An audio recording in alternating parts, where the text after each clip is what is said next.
Hey y'all, it's Kristen and Bethany here with Girl Defined Ministries, and in today's vlog, we're gonna be unpacking the question, what is a good age to start a romantic relationship? So I was trying to think back, like when was the first time I actually started noticing boys or guys, I don't even know what we called them back then. And this is actually a story we tell fully in our new book, Love Defined.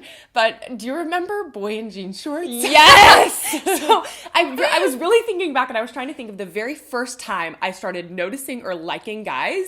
And I don't even know how old I was, like somewhere for sure below 10. Yeah, maybe Somewhere nine, like, maybe eight, I 9 don't or know. 8 or whatever. And there was this guy that I noticed, and I gave him the nickname of Boy in Jean Shorts because he always wore denim shorts every time. And I literally have no idea what his name was. I just would see him at a park randomly. And I remember just seeing him. I don't know what I liked about him, but I just remember having this huge little girl crush on Boy in Jean Shorts. Those must have been some nice jean shorts. I don't know Really what nice. it was. But I think I that remember for that. you, like, I don't know what it was for you. I think you talk about it in Love Defined when the first time you noticed a guy, but think about it for you. Like, when was the first time you noticed a guy? And then kind of fast forward from there. And then I remember getting a little bit older, 12, 13, really starting to think about crushes and guys more, but it wasn't serious. It wasn't like, I want to go out with him, or I want to go on a date with him, or be in a relationship with him. It was just kind of this fun, like, I notice guys and I think they're really cool. And for some reason, I guess this is the way God made me, but I really like them, like that kind of girl liking guy type of thing. And then high school hit. And I think that's when both of us really started thinking more seriously and intentionally about relationships, about guys. And early high school is when I think both, like our parents started talking to us about relationships, and that conversation really started to open up. And this is something that thankfully we're really grateful for, but our parents were extremely intentional to discuss with us. So this was never one of those conversations where it was like, don't mention guys to us. Like, we don't want to talk about this with you, running and slamming doors. It was more like it was difficult and it was hard because we didn't always agree and we didn't understand. We were learning and growing,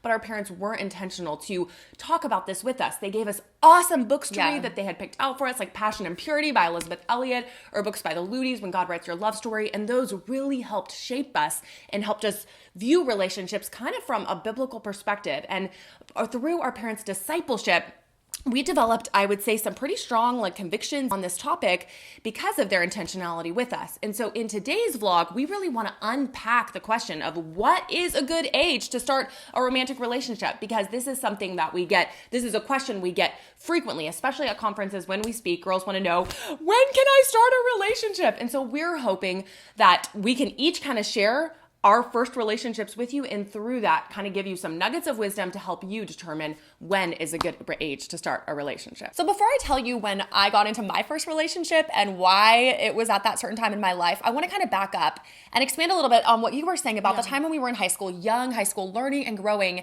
And looking back, I really think the biggest thing that shaped my personal perspective on dating, relationships, guys, marriage, romance, all these things was when I started learning at a young age about marriage and what God's design was for marriage. So really stepping back and getting this bigger picture of, why did God create marriage in the first place? What is the purpose of marriage? And then learning and reading stories about these amazing godly marriages, these thriving marriages. And as a young single girl in early high school, I really wanted that one day. I wanted to have an awesome, thriving, God-honoring marriage. And so the more I learned about that and kind of learned, like, this is God's bullseye, this is his beautiful plan for marriage, it really shaped the way that I viewed guys, that I viewed relationships. And I started asking myself, you know what? If I want to have a successful relationship one day, then I probably need to be in a place where I can actually get in a relationship and have that relationship take me down a path towards marriage. And I started thinking, here I am, 14, 15. I noticed guys, trust me, I had a lot of crushes. We talk about our boy crazy days and how God even grew us through that. But I really started asking, if I get in a relationship now at 16, what can I do with it? I mean, we can date around, we can have fun, but what else? Like, it can't go anywhere. And my bullseye in my brain was, I one day would love to have a God-honoring, beautiful marriage. And so for me, that was kind of a big sign of, it doesn't seem like it's the wisest to get into a relationship when you're young, because it can't go anywhere. And more often than not, it ends up taking us places we don't want to go because of all the temptation and struggle and pressure. And so for me, I just decided, you know what?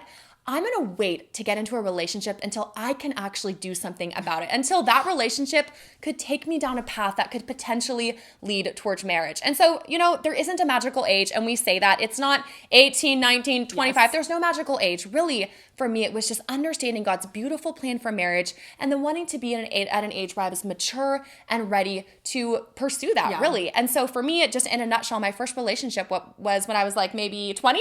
Was it 20? I think 20, 21. 19, 20, 21. A guy came into my life, and we have other vlogs about that. But really, at that point, I felt like I'm mature, I'm ready. I feel like this relationship, this guy was really godly. This could go somewhere potentially towards marriage. And so for me, I really waited, and I'm so glad I did. I think I avoided a lot of heartache and regret as a result. And so for me, and I know this is true for you too, I think waiting until you're of an age where you can actually do something about it for us was a really wise choice. Yes, and I would agree with everything that you said. So all of what she said totally impacted my decision to kind of wait until I was a little bit older too. And so I'll start out the beginning with when I got into my first relationship.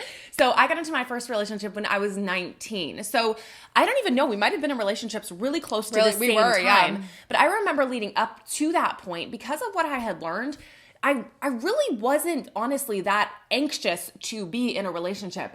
One of the big things that impacted me was this idea of using my single years, or like 16, 17, 18, really using them to learn, to grow, to make an impact in this unique season. Because once you're in a relationship, I was like, it's time consuming. You have to, you're thinking very seriously about the future, and that's a big commitment. It's something beautiful and amazing. But when you're single, you really do have some like more flexibility, and you can kind of take advantage of the time to prepare and learn and grow. And I was like, I need to learn and grow a lot, because I had some boy craziness and just some, like busyness going on. And so I really tried to use my single years as like a 15, 16, 17, 18-year-old to just be intentional, to learn and grow, and kind of just even enjoy that time of life, because there's so much going on. I'm living at home, I'm playing basketball, I'm with my family, I'm with my sisters, and just kind of taking advantage of that opportunity of being young. And then pouring into your girlfriends, like all these friends that you have. Yeah, exactly, totally. And so that, just using your single years wisely, was something that even to this day has made a huge impact in my life, and really was a big determining factor of why I chose, until